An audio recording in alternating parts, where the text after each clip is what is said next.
สบายดีสวัสดีพ่อแม่พี่น้องเบิดทุกคนเนาะมาพ่อกับบ่าวไทยบ้านนอกคือเก่าพี่น้องตอนนี้บ่าวไทยบ้านนอกอยู่ที่หมู่บ้านชนบทลาวเนาะ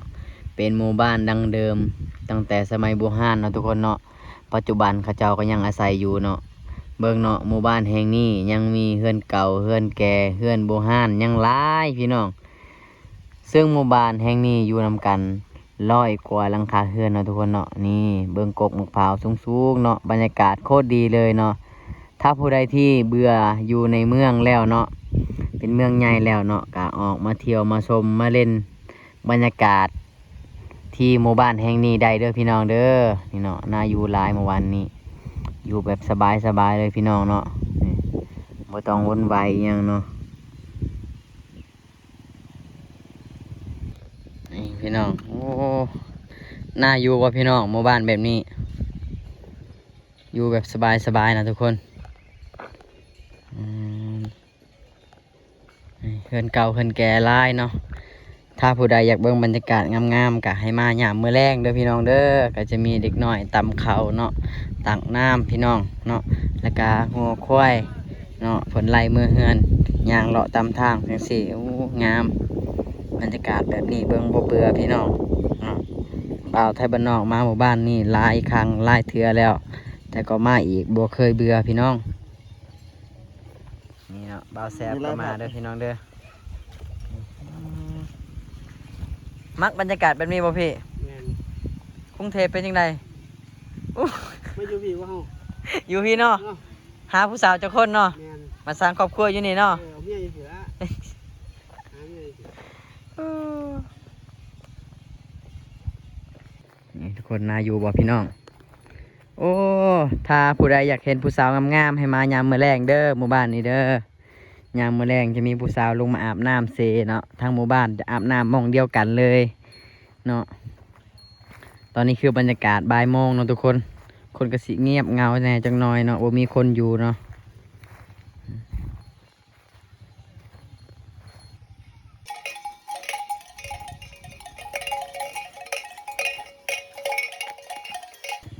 โอ้เบิ่งจังใดก็บ่เบื่อเลยทุกคนงามเนาะมุมใดก็ได้งามหมดทุกมุมเลย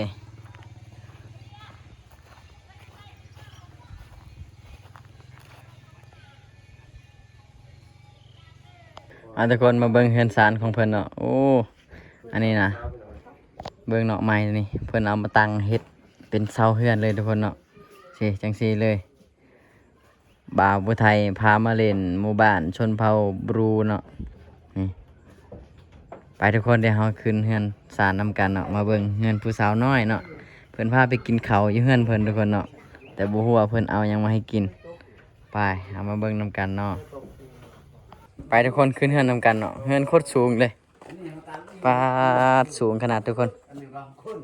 นี่เนาะโอ้สูงขนาดเลยพี่น้อง ตะดนแล้วบ่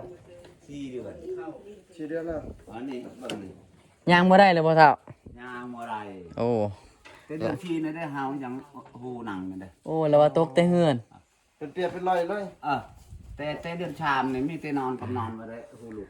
นอนกับนอนบ่ฮู้ตก ชามกับเดือนชามบ่ฮู้ลูกเลย เดือน4กับเดือน5 สบายดีแม่โอ้ ไปดี นี่ แม่เพิ่นกำลังนึ่งข้าวพอดีเลย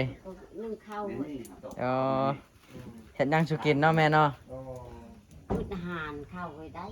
ข้าไก่สุกินบ่แม่ มีไก่ด้วย บ่มีเนาะ บ่มีนะมีแนวกินมีหนึ่งข้าวไว้ทาน อ๋อนึ่งข้าวไว้ทาย ากระทับแล้ ข้าวได้อยู่ พอเฒ่าตกแต่เฮือนนั้นเราไปตากแอม ไปตักเอ็มไปผ่าได้แล้ว อ๋อคือไปตากอยู่หั่น กี่ก็ไปตักกี่ไปตก ตกแล้วไปใส่บ่ได้บ่นี่พิการเลย ยังไม่ได้ดียังไข่ ยังเจ็บเนาะ ยังเจ็บ คันบ่ได้พี่บ่เสียดใช่แน่บ่เสียดมันก็พี่ ลูก แล้ว เบาไปไปผ่าก็ได้ ลูกหายแล้วเนาะบัดนี้เนาะลูกเครียดแล้วเนาะ ลูกเบา ไฟฟ้าก็มีแล้วยังสิไปตากอยู่หั่นเนาะ อีกขึ้นอยู่นี่ โอ้ บ่ฮู้มัน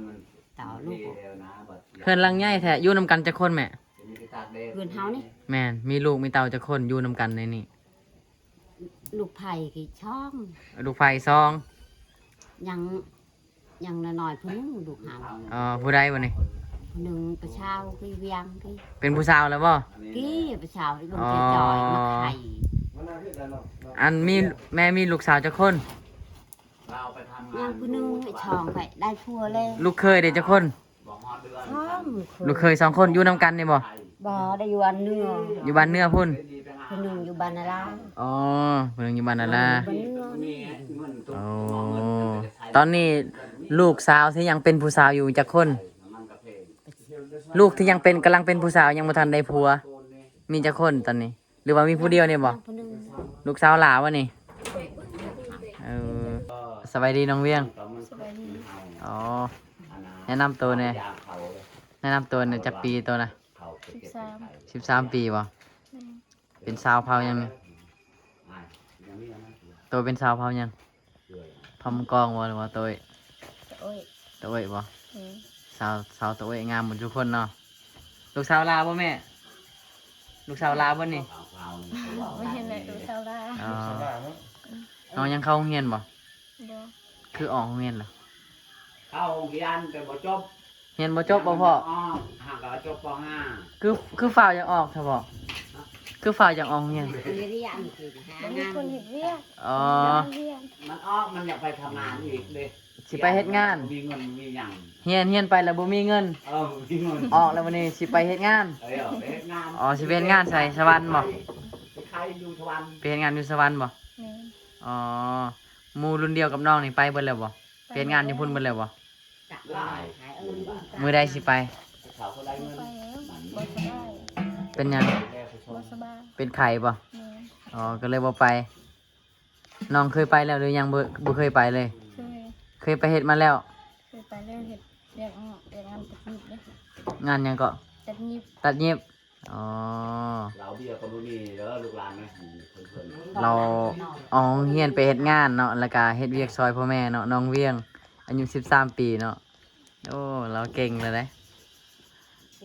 บ่าวไทยบ้านนอกได้หยอกเพิ่นว่าทำท่าว่าหิวข้าวเนาะน้องเพิ่นก็พามาเล่นอยู่เฮือนพามากินข้าวเลย ไม่เฮียแท้ว่าจะว่าไงเฮีย อายเว้าเล่นเจ้าก็พาไปดีเนาะ ได้ยังจะไอายกินวันนี้ หมูป้า ปลากระป๋องเนาะเราแล่นไปซื้อปลากระป๋องมาให้กินวันนี้เนาะโอ้ยบ่าวผู้ไทยนี่บ่ได้หิวข้าวก็ว่าบ่หิวข้าวเนาะ เอาเลย น้องเพิ่นก็พาไปเล่นอยู่เฮือนว่ะ ปองปลาก็จะโอนปลากระป๋องว่าก็ว่าปองปลา บ่แม่นงัวน้องสิไปเลยบ่นะ ไปเลย สิหาพ่อบ่จังนั้นนี่เฮาสิหาพ่อบ่สมมุติมันไปนะเฮาสิหาเห็นบ่ ที่วัวไม่ได้เข้าป่าเด้ บ่เข้าป่าบ่ บ้านนี่แหละ อ๋อมันเลาะแถวบ้านนี่ เขาเรียนแน่นออด อ๋อ13 ปีเนาะแล้วเฮ็ดเวียกเป็นมาแล้วออกโรงเรียนเพื่อจะไปเฮ็ดงาน เป็นในบ้านเฮาเรียนจบนี่บ่อยากเป็นตำรวจบ่อยากเป็นทหารนำเข้าบ่คือบ่เรียนจบนะ แต่ว่ามีคนเห็นเรียกอยู่ เป็น เรื่อย ตำรวจเป็นทหารตำรวจเอา เขาบ่เอาบ่ ข้าวว่าเอาคือว่าพ่อได้ดีได้ครบ ก็คือบ่เอาอ่ะ ก็ไปก็ได้ อ๋อ ไปจับอีหลีเลย ลูกสาวหลาบ่จัง พ่อเงินชิด มีเอ่ยจักคน เลยบอก ว้าว แม่ สองคน เอ่ย2คนเนาะเขาเอาผัวหมดแล้ว เรียกเนี่ยเนาะ อ๋อ เดี๋ยวนี้เขาได้เงินจะได้ผู้เดียว 13 ปีนี่ลมผู้เบาแล้วบ่ซำนี้ บอเคย เดี๋ยว มี จะอาสวะนี่ ลมแต่ในโทรศัพท์บ่ ไปเลยเขาก็จะได้ ในโทรศัพท์ก็บ่เคยลมบ่ มันที่ว่าไม่นั่นเลย แม่นบ่เนาะ ว่าหัน กับใครกับบอกล้า จังได๋บ่กล้า ไปหาไหม บ่มีผู้เบาทักมาบ่ บมี แม่นบ่เนาะบ่แม่นเสร็จจนโทรศัพท์ค้างมาจาก จับรถ หอบ่มีแต่คนเลย บ่มีจักคนเลย แม่น 70 ปี จักปีจังสิได้ลมผู้เบานี่ 16 16 ปีบ่ อีก3ปีบ่ แม่น อ๋อคือไปเฮ็ดเวียกอยู่สวรรค์คือตั้งใจเฮ็ดงานคักเนาะ มาได้จักเดือนแล้ว มาแต่เฮ็ดเวียกนะ มาบอก3 เดือน 3 เดือนแล้ว นี่รถนี่ อ๋ แล้ว อไปเฮ็ดงานตัดเย็บนะเขาไล่ให้เดือนเท่าใด เดือนพอได้เห็ดเวียกเก่งเดือน5 ล้าน อ๋อคือเจ้านี่เขาไล่ให้จังให้ไล่ให้เท่าใด 4 ล้าน 4 ล้านก็ถือว่าบ่น้อยเด้อเนาะถือว่าเก่งและ4 ล้านเขาไล่ให้ ดีใครก็สิไปอีกบ่นี่ บ่ไป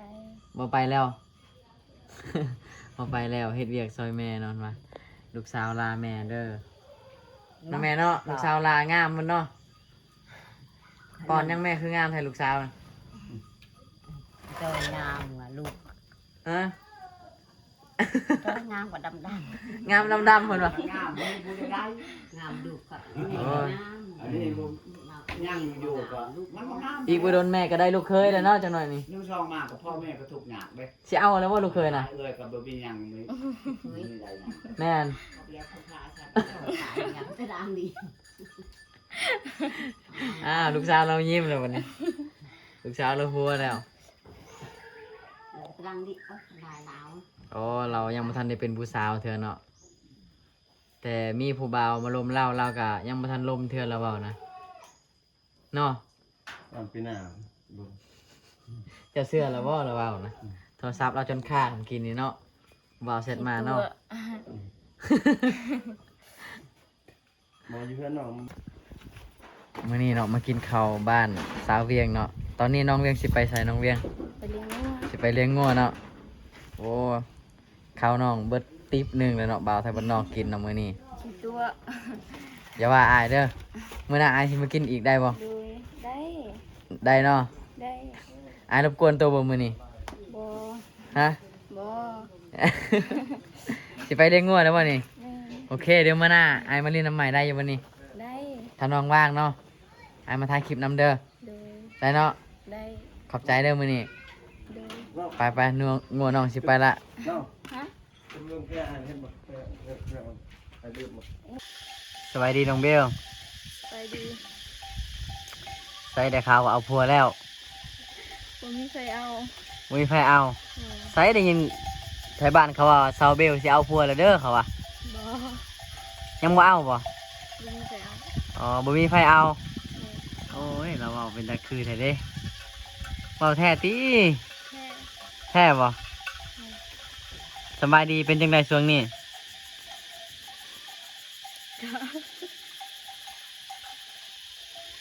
เฮ็ดหยังซุมื้อ ลายเวียก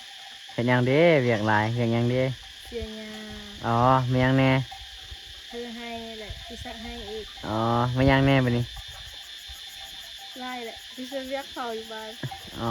ไปซอยเวียกเขาในบ้านอีก แม่ จังแม่นดุมันแท้เนาะเวียกตัวเองยังบ่แล้วไปซอยเขาเจ้าแล้วบัดนี้ แล้วก็พี่ซอยเขา อ๋อเข้ามาซอยเจ้าอยู่บ่ เขามาซอย เขามาอยู่บ่ แม่ อ๋อตอนนี้อยู่เฮือนผู้เดียวบ่ แม่ แม่เจ้าไปไสบัดนี้ ที่บ้าน เขาให้เขาเจ้าเฮ็ดหยังอยู่บ้าน คนตาย อ๋อคนตายคนเสียชีวิต แม่ อ๋อผู้เฒ่าบ่ แม่ บ่ย่านบ่อยู่เฮือนผู้เดียวมื้อนี้ บ่ คือบ่หาหมู่มาเล่นน้ำ แต่บ้านสิมีหมู่บ่มีหมู่ซ้ำ อ๋อตอนนี้อยู่เฮือนผู้เดียวมื้อคืนก็นอนผู้เดียวแล้วอยู่นี่เนาะ แม่ เจ้ากล้าบ่นอนผู้เดียวเจ้าบ่ย่านบ่ จ้าก ล้าบ่ แม่สิ้นแล้ว สิ้นแล้ว แม่ อ๋อเราอยู่ผู้เดียวเนาะเฮือนเราอยู่ทางข้างเนาะทุกคนบ้านเราอยู่ในป่าเนาะนี่แหละนี่เฮือนอยู่นี่เนาะแต่ว่าเราอยู่ผู้เดียว เพราะว่าพ่อแม่เราไปงานศพเบิดแล้วเนาะคนเสียอยู่ในบ้านใหญ่เนาะแล้วก็เราอยู่ผู้เดียวอยู่ในนี้โดนแล้วพี่น้องบ่ได้ถ่ายซาวเบลเนาะผู้ใดยังจำซาวเบลได้บ่เนาะ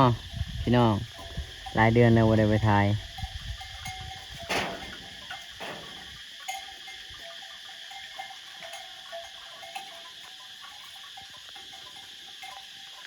มื้อนี้ไปไสมื้อนี้นะ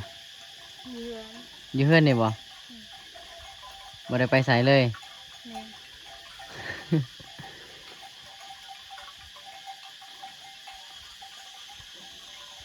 งัวไผคือหลายใช่ปะ มายา งัวหญ้าเจ้าอ๋อเจ้าบ่มีงัวบ่ แม่ มื้อใดสิไปเฮ็ดเวียกสวรรค์อีกบัดนี้ ยังวู สิไปอีกบ่นี่ ไป อีกโดนบ่สิไป เบิ่งเดือนนี้แหละ อ๋อตอนนี้ล่มกับ FC ทางไหนเด้ มือโทรศัพท์มันบ่ได้เซ็ตหาไผมันค้าง เป็นหยังมันคือข้าง เซ็ตแล้วมันเป็นความจำเลย อ๋อความจำมันเต็ม แม่ อ๋อความจำมันเต็ม เจ้าก็เคลียร์ออกเคลียร์พื้นที่ออกตัวใดที่บ่สำคัญเจ้าก็เคลียร์ทิ้มจังซี่นะคือจังเบาผู้ไทยมาทายเจ้าดุๆมันบ่สำคัญสำหรับเจ้าก็เคลียร์ทิ้มจังซี่นะ อืม พอเข้าใจจะว่าไอ้เว้า เข้าใจ มันจะเคลียร์ทิมได้บ่ล่ะวะลมกับ FC ฝั่งไทยบ่ได้มาล่มบ่ตอนนี้ คือว่ามี FC จากฝั่ง โทรศัพท์ คือว่ามี FC อยู่ฝั่งไทยมาจีบอยู่หัวเป็นได โทรศัพท์มันเซ็ตหาไผบ่ได้ อ๋อ แค่ไอ้วุฒิโทรมาก็ยังบ่ได้เห็น ยังไม่ได้เห็นเลย สัตว์หาผู้บ่าวบ่ได้สัตว์หาได้ก็พอเดี๋ยว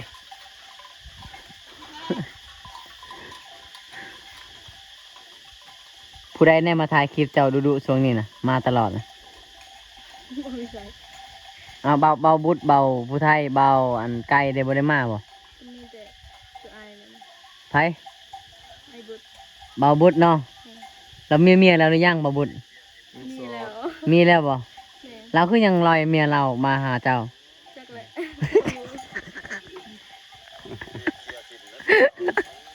บ่ได้ นางเอกเบาบุตรเด้อพี่น้อง ผู้ใดอยากเบิ่งคลิปน้องเบลหลายๆกับฝากไปเบิ่งซองเบาผู้ไทยบ้านหน้าสแนลเนาะเราไปถ่ายสาวเบลไปตักน้ำบ่หรือว่าวิถีชีวิตสาวเบลอาบน้ำอาบในสินะกับอันเบาไก่เนาะนางเอกของเพิ่นเนาะเพิ่นมาถ่ายตลอดเลยสาวเบลตาฮักเนาะเบาไทยบ้านนอกอยากถ่ายอยู่แต่อยู่ไกลโพดอยู่กันคนละฟ้าเลยเนาะเพื่อสิไปหากันก็โอ้ยใส่น้ำมันหลายๆเติบอยู่เนาะต้องเสียเงินเติมน้ำมันหลายอยู่มาคือว่าเนาะน้องเบลบ่ค่อยเว้านำแน่ทุกคนเนาะก็เลยบ่ค่อยมาเนาะน้องสาวเบลเนาะ บ่ บ่เรือบ่ โอ้